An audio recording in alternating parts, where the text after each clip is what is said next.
और देश की अर्थव्यवस्था से जुड़ी एक बड़ी खबर, भारत बना विश्व की चौथी सबसे बड़ी अर्थव्यवस्था। देश की जीडीपी 4.18 ट्रिलियन डॉलर हुई। अर्थव्यवस्था में भारत ने जापान को पीछे छोड़ा। 2030 तक जर्मनी से भी आगे निकलने का अनुमान है।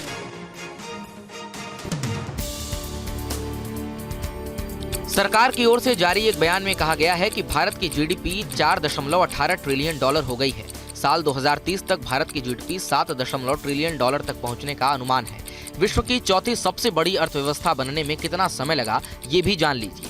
भारत को 1 ट्रिलियन डॉलर की अर्थव्यवस्था बनने में आजादी के बाद करीब 60 साल लगे और 2007 तक इंतजार करना पड़ा। इसके बाद 1 से 2 और 2 से 3 ट्रिलियन डॉलर की अर्थव्यवस्था बनने में भारत को 7 साल लगे, जबकि 3 से 4 ट्रिलियन डॉलर तक पहुंचने में सिर्फ 4 साल लगे।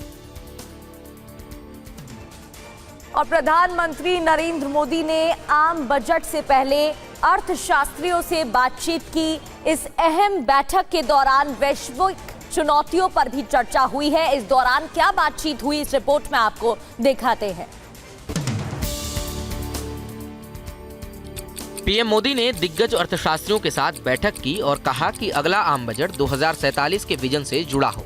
पीएम ने इस बात पर जोर दिया कि विकसित भारत का संकल्प अब केवल सरकारी नीति तक सीमित नहीं रह गया है, यह 140 करोड़ भारतीयों की एक जन आकांक्षा बन चुका है। देश की नीति निर्धारण और बजट प्रक्रिया को हमेशा 2047 के विजन से जुड़ा रहना चाहिए।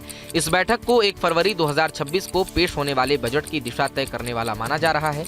बैठक में वित्त मंत्री निर्मला सीतारमण, नीति आयोग के उपाध्यक्ष और सीईओ भी शामिल रहे। और गृह मंत्री अमित शाह ने बंगाल चुनाव को लेकर कोलकाता में आरएसएस पदाधिकारियों के साथ बैठक की। इसमें अखिल भारतीय, क्षेत्रीय और प्रांत स्तर के पदाधिकारी मौजूद रहे। मिशन बंगाल पर कोलकाता पहुंचे अमित शाह ने राज्य की जमीनी हकीकत, विधानसभा चुनाव की तैयारियों और बंगाल के क्षेत्रवार मुद्दों को लेकर गहन चर्चा और रणनीति पर मंथन किया। इससे पहले अमित शाह ने बीजेपी कोर ग्रुप के नेताओं के साथ बैठक की। अमित शाह आज ठनठनिया कालीबाड़ी मंदिर में दर्शन पूजन भी करेंगे और इसके बाद पार्टी के सांसदों और विधायकों के साथ बैठक करेंगे। दोपहर में वे महानगर पार्टी कार्यकर्ताओं के सम्मेलन को भी संबोधित करेंगे। बंगाल में अगले साल विधानसभा चुनाव होने हैं। इस पर मंथन के लिए अमित शाह 3 दिवसीय दौरे पर हैं। आज दौरे का 3रा दिन है।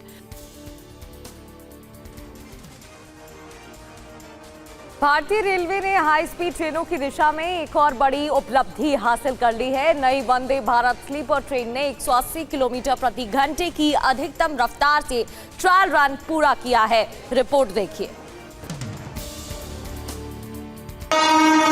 वंदे भारत की नई स्लीपर ट्रेन का आज कमिश्नर ऑफ रेलवे सेफ्टी ने सफल परीक्षण किया। इस ट्रेन ने कोटा नागदा सेक्शन के बीच 180 किलोमीटर प्रति घंटे की अधिकतम रफ्तार से दूरी तय की। ट्रायल के दौरान वाटर टेस्ट के जरिए इस नई पीढ़ी की ट्रेन की आधुनिक तकनीक और सुरक्षा फीचर्स भी दिखाए गए। वीडियो में ट्रेन के केबिन के अंदर स्पीडोमीटर के ठीक सामने 4 गिलास पानी से भरे रखे हुए नजर आते हैं। इसका वीडियो सोशल मीडिया पर तेजी से वायरल हो रहा है। रेल मंत्री ने इसे न्यू जनरेशन ट्रेन बताते हुए भारतीय रेलवे के लिए बड़ा कदम बताया है।